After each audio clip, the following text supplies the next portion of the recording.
Hello friends, എല്ലാവർക്കും നമസ്കാരം. നമ്മുടെ ഇഷ്ടപരമ്പരയുടെ നാളത്തെ പുതുപുത്തൻ വിശേഷങ്ങളിലേക്ക് ഏവർക്കും സ്വാഗതം. അങ്ങനെ ആലോക് അനുശ്രീനെ കാണാനായി ഗ്രൗണ്ടിലേക്ക് പോകാൻ തയ്യാറായിട്ട് നിൽക്കുകയാണ് കേട്ടോ. അനുശ്രീയെ കണ്ടിട്ട് കുറച്ച് ദിവസങ്ങളായി. അവളെ വിളിക്കാൻ പോലും പറ്റുന്നുമില്ല. അവളുടെ മനസ്സ് മാറ്റാതെ എന്നോട് കൂടുതൽ അടുപ്പിച്ച് നിർത്തണം, ഇല്ലെങ്കിൽ ഞാൻ പ്ലാൻ ചെയ്ത പ്ലാനുകളെല്ലാം തകിടം മറിയും. എന്തായാലും അവൾ ഈ കൃഷ്ണമംഗലത്ത് വന്നെങ്കിൽ മാത്രമേ ഞാൻ ആഗ്രഹിച്ച കാര്യങ്ങളൊക്കെ നടപ്പാക്കി എടുക്കാനായിട്ട് സാധിക്കൂ. അനുശ്രീ കൃഷ്ണമംഗലത്ത് എൻ്റെ കയ്യും പിടിച്ച് കയറിയാൽ തന്നെ ദേവമംഗലത്തുള്ള ആൾക്കാർക്ക് കിട്ടാവുന്നതിൽ വെച്ച് ഏറ്റവും വലിയ അടിയാത്. അതിൽ നിന്ന് അവരെ മോചിപ്പിക്കാൻ പിന്നെ ആർക്ക് സാധിക്കില്ല. അതെന്തായാലും നടത്തിയെടുക്കണം.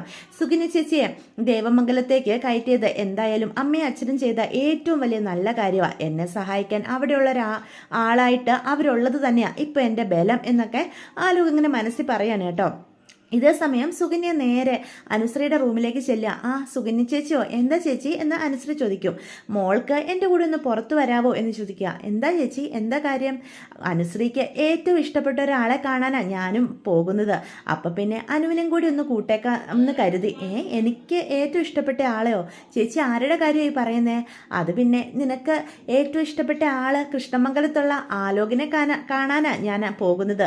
അപ്പം നീയും കൂടി വരുവാണേ നിന്നെയും കൂടി കൂട്ടിക്കൊണ്ട് പോകാമെന്ന് കരുതി. അത് പിന്നെ ചേച്ചി, ഞാൻ ഇപ്പം വന്നു കഴിഞ്ഞാൽ എല്ലാവരും സംശയിക്കില്ലേ എന്ന് ചോദിക്കും. അതിന് ഗോമതി ചേച്ചി ഇവിടെ ഇല്ല, പിന്നെ പോയിട്ട് മിത്ര മാത്രമേ ഇവിടെ ഉള്ളൂ. അവൾ അവിടെ ഇരുന്ന് പഠിക്കുന്നുണ്ട്. അവളോട് ഞാൻ പറഞ്ഞോളാം എൻ്റെ കൂടെ കൂട്ടിന് വിളിച്ചുകൊണ്ട് പോകുന്നതാണെന്ന്.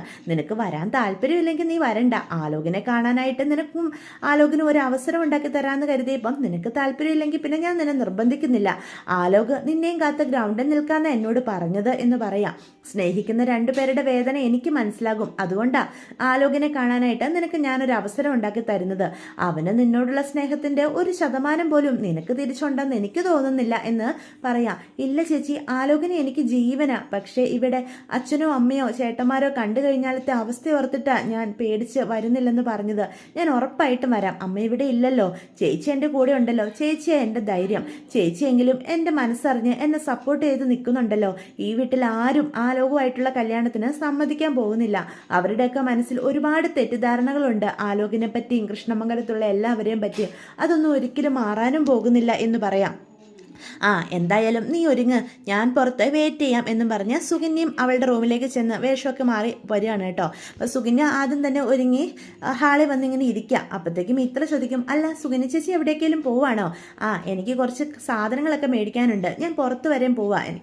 അപ്പം അനുവും കൂടെ വരാമെന്ന് പറഞ്ഞു. അവൾക്ക് എനിക്കൊരു കൂട്ടായിട്ട് വരാലോ എന്ന് പറഞ്ഞപ്പം ഞാൻ അങ്ങ് സമ്മതിച്ചു. അതുമാത്രമല്ല അവൾക്കും എന്തോ സാധനങ്ങളൊക്കെ മേടിക്കാനും ഉണ്ട് എന്ന് പറഞ്ഞു. അതെയോ, എങ്കിൽ പിന്നെ രണ്ടുപേരും കൂടി പോയിട്ട് വാ എന്ന് മിത്രയും പറയും കേട്ടോ. അത് അപ്പോഴത്തേക്കും പെട്ടെന്ന് അനു ഒരുങ്ങി വരിക. അപ്പം മിത്രയോട് പറയും, എടത്തി എന്നാൽ പിന്നെ ഞാൻ സുഗന്യ ചേച്ചിയുടെ കൂടെ പോയിട്ട് വരാം എന്ന് പറയേ. അത് കേൾക്കുമ്പോഴത്തേക്കും മിത്ര പറയും, ശരി സൂക്ഷിച്ചൊക്കെ പോയിട്ട് വാ എന്ന് പറയണം കേട്ടോ. എങ്കിലും നമ്മുടെ മിത്രയ്ക്ക് ചെറിയ സംശയമൊക്കെ തോന്നുന്നുണ്ട്. അനുശ്രീയോടും സുകന്യ കാണിക്കുന്ന ഈ സ്നേഹവും അടുപ്പവും ഒക്കെ എന്തെങ്കിലും കാരണം കൊണ്ടാണോ എന്നൊക്കെ ഇങ്ങനെ ചിന്തിക്കുന്നുണ്ട് കേട്ടോ. ഇതേ സമയം നമ്മുടെ ഗോമതി നേരെ ദേവിമല ക്ഷേത്രത്തിലേക്കാണ് ചെല്ലുന്നത്. സമയം നമ്മുടെ ഗോമതി നേരെ ദേവിമല ക്ഷേത്രത്തിലേക്കാണ് ചെല്ലുന്നത്. അവർ നടത്തിയ അഗ്നിപൂജയൊക്കെ ഫലം കണ്ടു എന്ന് സ്വാമി പൊറ്റി പറഞ്ഞെങ്കിലും അവിടെ പോയി പൂജയും വഴിപാടും ഒക്കെ തൻ്റെ കുടുംബത്തിന് വേണ്ടി കഴിക്കാനായിട്ടാണ് ഗോമതി നേരെ അവിടേക്ക് ചെല്ലുന്നത്. അപ്പോൾ ഗോമതിയെ കാണുമ്പോൾ തന്നെ സ്വാമി പൊറ്റി തിരിച്ചറിയുകയാണ്, ഇത് അഗ്നിപൂജ നടത്തിയ ഗോമതി ആയിരുന്നല്ലോ. അന്ന് അഗ്നിപൂജ നടത്തിയപ്പോൾ മുഴുവൻ വിഘ്നങ്ങളായിരുന്നു, ഫലവും കണ്ടില്ല. അതിനി അവരുടെ ഭർത്താവ് ആ ബാലൻ ഗോമതിയോട് പറഞ്ഞോ? അതുകൊണ്ടാണോ അവർ വീണ്ടും എന്നെ അന്വേഷിച്ചേക്ക് വന്നത് എന്നൊക്കെ നമ്മുടെ സ്വാമിപ്പൊറ്റി ഇങ്ങനെ ചിന്തിക്കുകയാണ് കേട്ടോ. അപ്പം സ്വാമിപ്പൊറ്റി അവിടെ നിൽക്കുന്ന കാണുമ്പോൾ നേരെ ഗോമതി സ്വാമിപ്പൊറ്റിയുടെ അടുത്തേക്ക് ചെല്ലുക. അപ്പം നമസ്കാരം സ്വാമിപ്പൊറ്റി, അങ്ങ് ഇവിടെ ഉണ്ടായിരുന്നോ? അങ്ങേ കാണാൻ തന്നെയാണ് ഞാൻ വന്നത് എന്ന് പറയാ. അതെന്താ ഗോമതി വീണ്ടും എന്നെ കാണാനായിട്ട് ദേവിമല ക്ഷേത്രത്തിലേക്ക് വന്നത്? ബാലൻ തന്നോട് കാര്യങ്ങളൊക്കെ പറഞ്ഞോ എന്ന് ചോദിക്കുക. എന്ത് ബാലേട്ടൻ എന്നോട് എന്തു പറഞ്ഞെന്ന് അങ്ങ് ഉദ്ദേശിക്കുന്നത് എന്ന് ഗോമതി ചോദിക്കും. അന്ന് ഗോമതിയുടെ ടെൻഷനും പരവേശവും ഒക്കെ കാരണമാണ് ഞാൻ സത്യം പറയാതിരുന്നത്. ബാലനോട് ഞാൻ കാര്യങ്ങൾ ധരിപ്പിച്ചിട്ടുണ്ടായിരുന്നു. അഗ്നിപൂജയിൽ നമ്മൾ പ്രതീക്ഷിച്ചത്ര ഫലം കണ്ടില്ല, വിഘ്നങ്ങളൊക്കെ ഉണ്ടായിരുന്നല്ലോ. അത് ഞാൻ ബാലനെ അറിയിച്ചിരുന്നു. ബാലൻ ഗോമതിയോട് പറഞ്ഞു കാണുമല്ലേ, അതുകൊണ്ടാവും എന്നെ അന്വേഷിച്ച് വീണ്ടും ഈ ക്ഷേത്രത്തിലേക്ക് വന്നത് എന്ന് ചോദിക്കുകയാണ് കേട്ടോ. അപ്പോഴത്തേക്കും നമ്മുടെ ഗോമതി ഞെട്ടിത്തരിച്ച് നിൽക്കുക. സ്വാമി പോറ്റി അങ്ങ് എന്താ ഈ പറയുന്നത്? പൂജ സമ്പൂർണ്ണ ഫലമായിരുന്നല്ലേ അങ്ങ് എന്നോട് പറഞ്ഞേ? എന്നിട്ടിപ്പം അത് പിന്നെ അപ്പം ബാലൻ ഗോമതിയോട് പറഞ്ഞു പറഞ്ഞില്ലേ എന്ന് അപ്പോൾ സ്വാമിപ്പോര് ചോദിക്കും. ബാലേട്ടൻ എന്നോട് ഒന്നും പറഞ്ഞില്ല, ദയവ് ചെയ്ത് അങ്ങ് മറച്ചു വെക്കാത്ത കാര്യങ്ങളൊക്കെ എന്നോട് പറ, എന്നെ ഇങ്ങനെ ടെൻഷൻ അടിപ്പിക്കല്ലേ. ഇപ്പം ഈ ക്ഷേത്രത്തിൽ വരാനും അങ്ങേ കാണാനും ഒക്കെ എനിക്ക് അവസരം തന്നത് ദയവ് ചിലപ്പം എൻ്റെ മനസ്സിലിരുന്ന് തോന്നിപ്പിച്ചതാകും ഇവിടേക്ക് വന്നാൽ. ദയവ് ചെയ്ത് പറയണം, എൻ്റെ കുടുംബം വീണ്ടും പ്രശ്നത്തിലാണെന്നല്ലേ അങ്ങ് പറഞ്ഞതിനർത്ഥം എന്ന് ചോദിക്കുകയാണ് കേട്ടോ. അപ്പോഴത്തേക്കും അമളി പറ്റിയോലെ സ്വാമിപ്പോയിട്ട് നിൽക്കുക. അപ്പം ഗോമതി കാര്യങ്ങളൊന്നും അറിയാതെയാണ് ഇവിടെ എത്തിച്ചേർന്നതെന്ന് സ്വാമിപ്പോറ്റിക്ക് അപ്പോഴാണ് മനസ്സിലാകുന്നത്.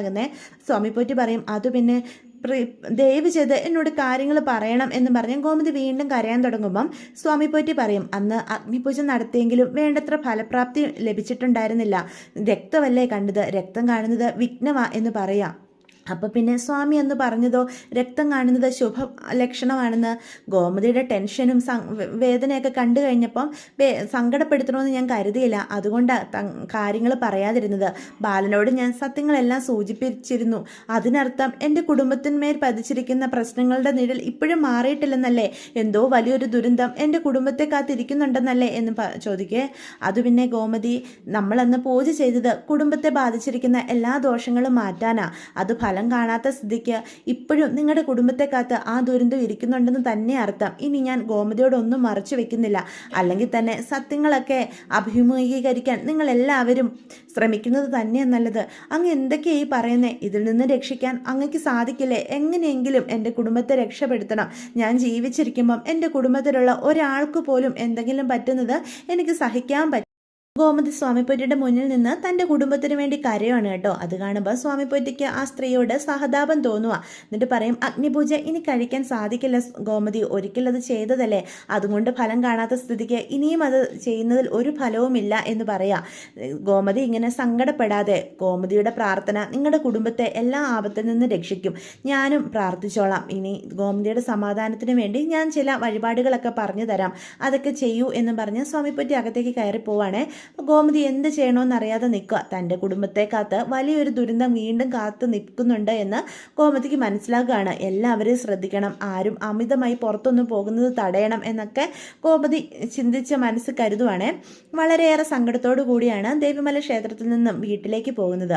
ഇതേ സമയം നമ്മുടെ സുകന്യ അനുശ്രീനെയും കൂട്ടി നേരെ ആലോകിൻ്റെ അടുത്തേക്ക് ചെല്ലുന്നത്. ആലോക് അവർ വരുന്നതും കാത്ത് ഗ്രൗണ്ടിൽ കാത്ത് നിൽക്കുന്നുണ്ട് കേട്ടോ. അപ്പോൾ ആലോകിനെ കാണുമ്പം അനുശ്രീക്ക് ഒരുപാട് സന്തോഷമാവുക. അപ്പം ആലോക് പറയും, നിങ്ങൾ രണ്ടുപേരും വന്നല്ലോ, അനുശ്രീയെ എങ്ങനെ കാണുമെന്ന് ഞാൻ കരുതിയിരിക്കുമായിരുന്നു. അപ്പച്ചിയുടെ കണ്ണ് വെട്ടിച്ച് ഇവക്ക് ദേവമംഗലത്തിൽ നിന്ന് ചാടുന്നത് ഭയങ്കര ബുദ്ധിമുട്ടല്ലേ എന്ന് ചോദിക്കുകയാണ്. അപ്പം അനുശ്രീ പറയും, അതെ, നിനക്ക് എൻ്റെ അവസ്ഥ അറിയാലോ ആലോകെ, ഇതിപ്പം സുഗിനി ചേച്ചിയുടെ കൂടെ പോവാമെന്നും പറഞ്ഞാൽ ഞാൻ വീട്ടിൽ നിന്ന് പുറത്തേക്ക് വന്നത്. നിന്നെ കാണാനും സംസാരിക്കാനും ഒക്കെ എനിക്ക് ആഗ്രഹമില്ലാഞ്ഞിട്ടാണോ? എൻ്റെ അവസ്ഥ അതല്ലേ, നിനക്കറിയത്തില്ലേ എന്ന് ചോദിക്കാം. അപ്പം ആലോക് പറയും, കേട്ടോ സുഗിനി ചേച്ചി, ഇത് തന്നെ ഇവളുടെ പ്രശ്നവും. ഞങ്ങളുടെ ബന്ധത്തിൽ എന്തെങ്കിലും മുന്നോട്ട് പോകണമെങ്കിൽ ഇവള് തന്നെ മുൻകൈ എടുക്കണം. ഇവളിങ്ങനെ ചേട്ടന്മാരെ അച്ഛനെ അമ്മയും പേടിച്ചിരുന്നു കഴിഞ്ഞാൽ ഒരു കാര്യവും നടക്കില്ല. രണ്ട് കുടുംബക്കാരും അവരുടെ സമ്മതത്തോടെ ഞങ്ങളുടെ വിവാഹം നടത്തി തരുമെന്നോ ഒരിക്കലും കരുതാൻ പറ്റില്ല. ഇവളുടെ വീട്ടിൽ ആരും സമ്മതിക്കാനും പോകുന്നില്ല. ഇനിയിപ്പം എൻ്റെ അമ്മേനെയും അച്ഛനെ ഞാൻ എങ്ങനെയെങ്കിലും സമ്മതിപ്പിച്ചാൽ തന്നെ ഒരിക്കലും ഇവളുടെ അച്ഛനോ അമ്മയോ അതുപോലെ കൂടപ്പറപ്പുകളെ സമ്മതിക്കില്ല. ഇവൾ അവിടെ നിന്ന് ഇറങ്ങി വരേണ്ടി തന്നെ വരും എന്ന് പറയേ. അത് കേൾക്കുമ്പോഴത്തേക്ക് അനുശ്രീ പറയും, ആലോകിൻ്റെ കൂടെ ജീവിക്കാൻ എനിക്ക് ആഗ്രഹമില്ലാഞ്ഞിട്ടാണോ? എനിക്ക് ഒരുപാട് ഇഷ്ടമാണ് നിൻ്റെ കൂടെ ജീവിക്കാൻ. അതുകൊണ്ടല്ലേ എൻ്റെ വീട്ടുകാരെ എതിർത്ത് ഞാൻ നിന്നോട് സ്നേഹം തിരിച്ചു പറഞ്ഞതും നിൻ്റെ കൂടെ കറങ്ങാൻ വരുന്നതും ഒക്കെ. പക്ഷേ വീട്ടിൽ ആരെങ്കിലും അറിഞ്ഞു കഴിഞ്ഞാൽ ഒരുപാട് പ്രശ്നം ഉണ്ടാകും. വെറുതെ എന്തിനാ രണ്ട് കുടുംബം തമ്മിലുള്ള ശത്രുത വർദ്ധിപ്പിക്കുന്നതെന്ന് കരുതിയല്ലേ ആലോകെ ഞാൻ നിന്നിൽ നിന്ന് അകലം പാലിക്കുന്നതെന്ന് ചോദിക്കാം. അപ്പം സുകന്യയും പറയും, ആലോക് പറയുന്നതിലും കാര്യമുണ്ടായിരുന്നു ശ്രീ, നീ ഇങ്ങനെ പേടിച്ച് വരച്ച് നടന്ന ഒരു കാര്യമില്ല. നിനക്കിങ്ങനെ ചേട്ടന്മാരെ അമ്മയും ഒക്കെ പേടിയാണെങ്കിൽ നീ ഈ ബന്ധത്തിൽ നിന്ന് പിന്മാറുന്നത് തന്നെയാണ് നല്ലത്. നിൻ്റെ വീട്ടിലെ അവസ്ഥ എനിക്കറിയാലോ. ഒരിക്കലും ഗോമതി ചേച്ചിയോ ബാലേട്ടനോ അതുപോലെ നിൻ്റെ ചേട്ടന്മാരോ നീ ആലോക് ഒത്തുള്ള നിൻ്റെ കല്യാണത്തിന് സമ്മതിക്കാൻ പോകുന്നില്ല. ഒന്നെങ്കിൽ നീ ഇറങ്ങി വരേണ്ടി തന്നെ വരും എന്ന് പറയാം. ചേച്ചി ഇങ്ങനെ പറഞ്ഞാൽ ഞാൻ എന്താ ചേച്ചി ചെയ്യുക? എൻ്റെ അച്ഛനെയും അമ്മയും ധിക്കരിച്ച് എനിക്ക് ഒരിക്കലും ഇറങ്ങി വരാൻ പറ്റില്ല. നമുക്കൊന്ന് ശ്രമിച്ചു നോക്കാം, നമുക്ക് പറയാം. വീട്ടിലെ സാഹചര്യങ്ങളൊക്കെ ഒത്തിണങ്ങുമ്പം ഞാൻ തന്നെ അവിടെ അവതരിപ്പിച്ചോളാം. എൻ്റെ ഏട്ടന്മാര് ഒരിക്കലും എൻ്റെ ആഗ്രഹത്തിന് എതിര് നിൽക്കുമെന്ന് എനിക്ക് തോന്നുന്നില്ല. അവർ തന്നെ നിൻ്റെ കയ്യിലേക്ക് എൻ്റെ കൈ പിടിച്ച് നൽകും എന്ന് പറയാണ് കേട്ടോ. ഇതൊന്നും ഒരിക്കലും നടക്കാൻ പോകുന്ന കാര്യമല്ല എന്ന് ചേച്ചിയെങ്കിലും ഇവളെ പറഞ്ഞെന്ന് മനസ്സിലാക്കുക. ഇവക്ക് എന്നെക്കാളും വലുത് ഇവളുടെ കുടുംബമാണ്. അതുകൊണ്ടല്ലേ എൻ്റെ കൂടെ സമയം ചിലവഴിക്കാനോ ഒന്നിനും ഇവൾ തയ്യാറാവാത്തത് എന്നൊക്കെ പറയാണ് കേട്ടോ. അപ്പം സുകന്യയും ആലോകും കൂടി നമ്മുടെ അനുശ്രീനെ നിർബന്ധിക്കുകയാണ് കുറച്ചും കൂടി ധൈര്യം കാണിക്കണമെന്നും ആലോകിൻ്റെ കൂടെ മിക്കവാറും ഇറങ്ങി വരേണ്ടി വരുമെന്നും ഒക്കെ പറഞ്ഞ് മനസ്സിലാക്കാനായിട്ട് തുടങ്ങുക. അപ്പോൾ ഇതൊക്കെ നമുക്ക് നാളത്തെ എപ്പിസോഡിൽ കാണാനായിട്ട് സാധിക്കും കേട്ടോ. അതേസമയം ക്ഷേത്രത്തിൽ നിന്ന് വളരെ വിഷമത്തോടു കൂടി മടങ്ങി വരുന്ന ഗോമതിയെ കാണുമ്പോൾ മിത്ര ചോദിക്കും, എന്തു പറ്റി അപ്പച്ചി? അപ്പച്ചി എന്താ ആകെ ടെൻഷൻ അടിച്ച് സങ്കടപ്പെട്ടിരിക്കുന്നത്? എന്തെങ്കിലും പ്രശ്നമുണ്ടോ? പ്രശ്നമുണ്ട് എന്ന് പറയാം. എന്ത് പ്രശ്നമുള്ളത്? നമ്മുടെ കുടുംബത്തെ ബാധിച്ചിരിക്കുന്ന ദോഷം മാറിയിട്ടില്ല മിത്രേ. അവിടെ അഗ്നിപൂജ നടത്തിയെങ്കിലും അതിന് ഫലമുണ്ടായില്ല. ആ സ്വാമി പറ്റി എന്നെ സങ്കടപ്പെടുത്തേണ്ടെന്ന് കരുതിയാ പറയാതിരുന്നത്. ബാലേട്ടന് സത്യങ്ങളൊക്കെ അറിയായിരുന്നു. ബാലേട്ടനും എന്നെ പറ്റിച്ചു എന്ന് പറയാണ്. അപ്പച്ചി എന്തൊക്കെയായി പറയുന്നേ? അന്ന് പൂജയ്ക്ക് ഫലം കണ്ടു എന്നല്ലേ നിങ്ങളിവിടെ വന്ന് കഴിഞ്ഞപ്പോൾ പറഞ്ഞത് എന്ന് ചോദിക്കുക. ഏയ്, ഫലം ഉണ്ടായില്ല. രക്തം കണ്ടത് അപശകുനമാണെന്നാ സ്വാമി പോറ്റി പറഞ്ഞത്. നമ്മുടെ കുടുംബത്തെ ബാധിച്ചിരിക്കുന്ന ദോഷം പോയിട്ടുമില്ല. ഈ കുടുംബത്തിൽ ആർക്കോ എന്തോ വലിയൊരു ആപത്ത് വരാനിരിക്കുന്നുണ്ട് എന്ന് പറയാം. നമുക്കെല്ലാവർക്കും കൂടി ഒരിക്കൽ കൂടി ദേവിമല ക്ഷേത്രത്തിൽ പോകണം. അവിടെ പോയി പ്രാർത്ഥിക്കണം. എനിക്ക് ആകെ പേടിയാവുക. നീ ആരെ വിളിക്കുമ്പോൾ നേരത്തെയൊക്കെ വീട്ടിൽ വരാൻ പറയണം എന്നൊക്കെ പറഞ്ഞ് ഗോമതി അകത്തേക്ക് കയറി പോവാണ് കേട്ടോ.